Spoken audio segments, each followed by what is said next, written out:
Welcome back. I'm Curtis Smith, filling in for John White. We're at the Albuquerque Botanic Garden looking at plants that are growing here in the demonstration garden that are really good for southern xeriscapes. We're visiting with Catherine Anetta, who is the desert gardener. So she takes care of the desert collection.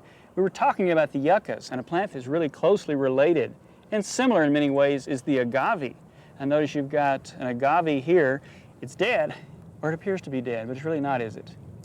Well, it sends out a stalk, and the main part will die, but it can send out offshoots. And those are what are alive at the base of this. Yes, so we leave it. We don't pull it out because it adds winter interest, and the birds like it, and other animals might climb the stalk.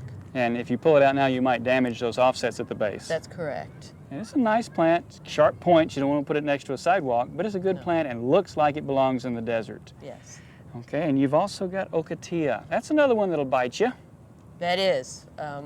Long, slender stalk with lots of spines on it. And the interesting thing is it is leafless until after it rains. Then it leaves out. It leaves out and it blooms at the top, bright orange blooms. You know, it looks like a dead stick with beautiful blooms. It does. It's spectacular. And a lot of people think it won't grow in Albuquerque, but they know it grows in Las Cruces. Well, in a protected area. Okay, yeah, it does need protection here. And you've got hoary rosemary mint. I like that one. It smells good. It does, and it does very well in sandy areas with very, very low water and cute little blue blossoms on it. Oh, but wonderful pepperminty fragrance too. Yes. So that'd be a good one for the southern xeriscape, as well as all the way up to here, probably not much further north. Very good here. And, oh, of course, the creosote bush. Creosote. It does very well in the southern part of the state. Its probably northernmost limit is Isleta Pueblo, which is just south of Albuquerque. And it's really important if you buy that you buy it from an area, the seed were collected from an area near you. Yes, the Mojave and the Chihuahuan does very well here. The Sonoran probably would not make it through some of our colder winters. And so you need to get the right types. And it's blooming here now in Albuquerque. It's spectacular. It's a beautiful plant, just a little bit of water. It makes an excellent flowering plant. And it smells nice too. Well, that's true. And I know people who left New Mexico had always told me about the smell of the rain on the creosote. And so that's a wonderful plant to have in the xeriscape. And you've got Mahonia. Mahonia. A relative of barberries, but it's not a barberry, it's a Mahonia. That's correct. Sharp, spiny leaves. Sharp and spiny. Good Don't put it near the pathways. Don't put it near the pathway. Put it under the windows or in a place where you don't want people walking through, where actually it's a deterrent to traffic. But it has a nice fragrant flower in the spring. It can produce an edible fruit. And the fruit can be made into jellies. I've asked people about this and I say, well, what does it taste like? Well, the plant, they know it by the name algerita, and they say, well, it tastes like algerita. And so there's, you know, it's nice, multi-purpose, the birds are gonna like it, but it's an excellent landscape plant too. It can be grown as a shrub or as a tree. It makes a beautiful dark bark. And then, mesquite. Mesquite, very nice. We have a number of different varieties. And it's not real common up here. It does much better in the south, and there are some that are more weedy, some which are actually a nice ornamental tree. The screw bean mesquite is very nice. And that's one that will grow pretty much over a large range of the state. Yes. But especially in the south. Especially. And nice flowers, nice fragrant flowers. Nice fragrance. And then we've got the mesquite beans. We're not going to eat them, but it's going to make the beans.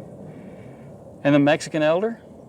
The Mexican elder. Now, people are familiar with that. They've seen it all over Las Cruces and Alamogordo. It tends to scorch out in the summer, but it starts greening up early and flowers early, and so it fits into the landscape very well. It does. And you can trim it so that it has a gnarly appearance, or you can let it just stay in its natural form. It fits in the landscape extremely well, makes a small shade tree, shades patio areas. It's a good plant to have.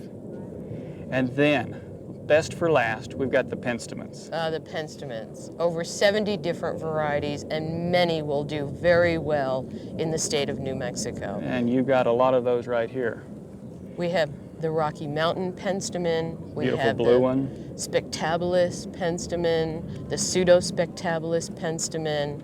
Many different varieties. I think I've seen that. And you've got one that I'd never seen before, the Grandiflora. Grandiflora. That one is Large, spectacular. beautiful blooms. That was one that ought to be grown a lot more. And the palmeri. And Oh, yes. children especially love that because if you get up to the blossom and smell it, it smells like bubble gum. Ah, bubblegum penstemons. These are desert penstemons. They're not native to the East Coast. They're not the ones to plant in Virginia and That's wet right. climates. They have to be grown in a dry location. Yeah, they do not like wet feet. And so if you want to kill it, water it.